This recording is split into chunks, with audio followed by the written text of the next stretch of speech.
नमस्कार। कौशल योग के आज की इस कड़ी में ईश्वर कृष्ण द्वारा रचित सांख्य कारिका की 19वीं कारिका पर हम लोग चर्चा करेंगे। इस कारिका में वे कहते हैं, तस्माच्च विपर्यासात् सिद्धम साक्षित्वम पुरुषस्य कैवल्यम माध्यस्थ्यम दृष्टित्वम कर्तृभावश्च। पूर्व की कारिका में उन्होंने यह सिद्ध किया कि पुरुष बहुत्व है, यानी पुरुष की बहुलता का, और उसके पहले उन्होंने यह सिद्ध किया कि पुरुष की सत्ता है, एग्जिस्ट करता है, व्यक्त और अव्यक्त के अतिरिक्त एक पुरुष की भी सत्ता है। इसमें वे पुरुष की सत्ता तो नहीं सिद्ध कर रहे हैं, लेकिन पुरुष के गुणों को बता रहे हैं, उसकी कैरेक्टरिस्टिक को बता रहे हैं। तो क्या कैरेक्टरिस्टिक बताते हैं? वे कहते हैं कि तस्माच्च, यानी तस्मात् च। तस्मात् का यहाँ पर क्या मतलब है? तस्मात् का मतलब यहाँ पर जो त्रिगुण आदि धर्म है उनका है, जो व्यक्त और अव्यक्त के त्रिगुण आदि धर्म है। और 11वीं कारिका में उन्होंने बताया है इस बात को कि त्रिगुणम अविवेक विषय सामान्यम अचेतनतम प्रसव धर्मी। ये 6 उन्होंने कैरेक्टरिस्टिक बताई हैं व्यक्त के और अव्यक्त के, और इसके विपरीत उन्होंने बताया है कि पुरुष है। यहाँ पर वो बताते हैं कि तस्मात् च, यानी कि वे जो त्रैगुण आदि धर्म हैं, अविवेक आदि धर्म हैं उसके, व्यक्त और अव्यक्त के, वे कहते हैं कि तस्माच्च विपर्यासात्, उन त्रैगुण आदि धर्मों के विपर्यायात यानी विपरीत, वैषम्यता, अलग क्या है? पुरुष है। पुरुष में अब 5 कैरेक्टरिस्टिक बता रहे हैं। साक्षित्वम, कहते हैं कि साक्षी का भाव है उसमें। साक्षी कौन हो सकता है? साक्षी चेतन ही हो सकता है, क्योंकि बाकी जो व्यक्त और अव्यक्त हैं वे अचेतन हैं। अचेतन में साक्षी की भावना नहीं हो सकती है। कोई भी निर्णय हो या कोई भी वादी और प्रतिवादी का निर्णय हो, वादी और प्रतिवादी की बातों को दिखाने का हो, तो उसमें साक्षी ही उसको देखता है। यानी साक्षी चेतन ही हो सकता है, अचेतन कभी साक्षी नहीं हो सकता है। और व्यक्त और अव्यक्त ये दोनों अचेतन हैं, तो वे साक्षी नहीं हो सकते हैं। तो इसलिए पुरुष में साक्षित्व सिद्ध होता है और पुरुष ही साक्षी हो सकता है। तो उन्होंने कहा कि तस्माच्च विपर्यासात् सिद्धम, यानी तस्माच्च का मतलब कि उन त्रिगुण आदि धर्मों का जो 6 धर्म हैं, वे कहते हैं कि उसके विपरीत सिद्धम सिद्ध होता है। क्या सिद्ध होता है? साक्षित्वमस्य। तो साक्षी के विषय में हमने बता दिया कि चेतन ही साक्षी हो सकता है।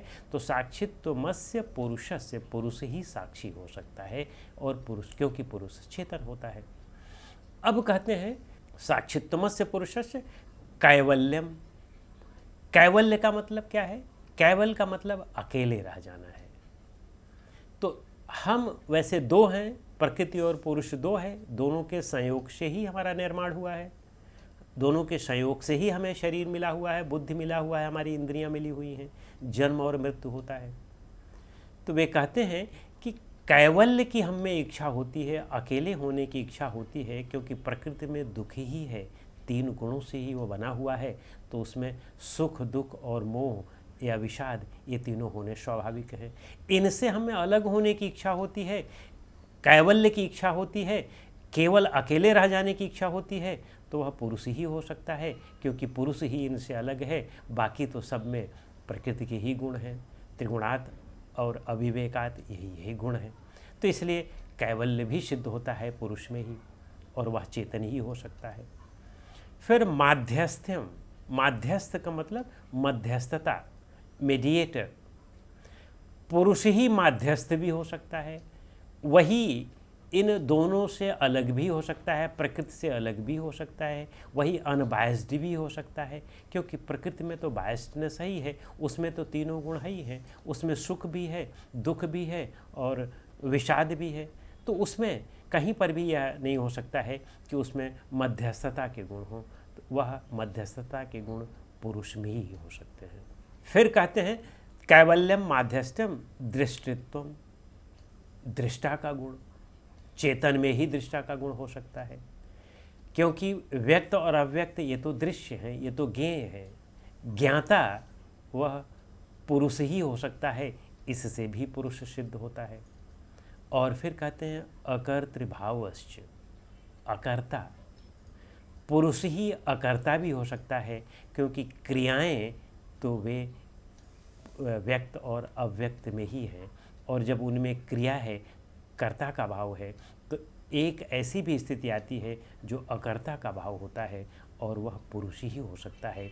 इसीलिए 64वें कारिका में वे कहते हैं कि नाश्मि न मे नाहम, पूरी कारिका है कि एवं तत्वाभ्यासा नास्मि न मे नाहम परिशेषम, यानी न अश्मि, हम में क्रिया नहीं है, न मैं भोक्ता नहीं हूँ, और न हम, मुझ में कर्तापन नहीं है।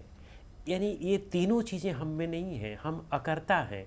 पुरुष अकर्ता है तो वह अकर्ता पुरुष में ही वह गुण हो सकता है, वह व्यक्त या अव्यक्त प्रकृति में नहीं हो सकता है। तो इस तरह से वे इस कारिका के माध्यम से ये सिद्ध करते हैं कि पुरुष की सत्ता है, क्योंकि पुरुष में उनके विपरीत गुण हैं, व्यक्त और अव्यक्त के विपरीत गुण हैं। वह व्यक्त और अव्यक्त अचेतन है, पुरुष चेतन है, और चेतन में ही साक्षित्व के गुण हो सकते हैं, चेतन में ही कैवल्य के गुण हो सकते हैं, चेतन में ही दृष्टा के गुण हो सकते हैं, माध्यस्थ के गुण हो सकते हैं, और चेतन में ही अकर्ता का भाव हो सकता है। अन्यथा तो गुण ही अपने आप में बरत रहे हैं, इंद्रियां अपने आप में बरत रही हैं, गुण ही अपने आप में कार्य कर रहे हैं। ये तो पुरुष है, वह इन गुणों से परे अलग होकर के केवल उसका दृष्टा और साक्षी है, वह कर्ता और भोक्ता नहीं है। तो इस तरह से इस कारिका के माध्यम से वे इस बात को अच्छी तरह से दृढ़ता के साथ, पूरे तर्क के साथ सिद्ध कर देते हैं। इस तरह से इस कारिका के विषय में इतना ही। अगली कारिका में हम अगली कड़ी में मिलते हैं। नमस्कार।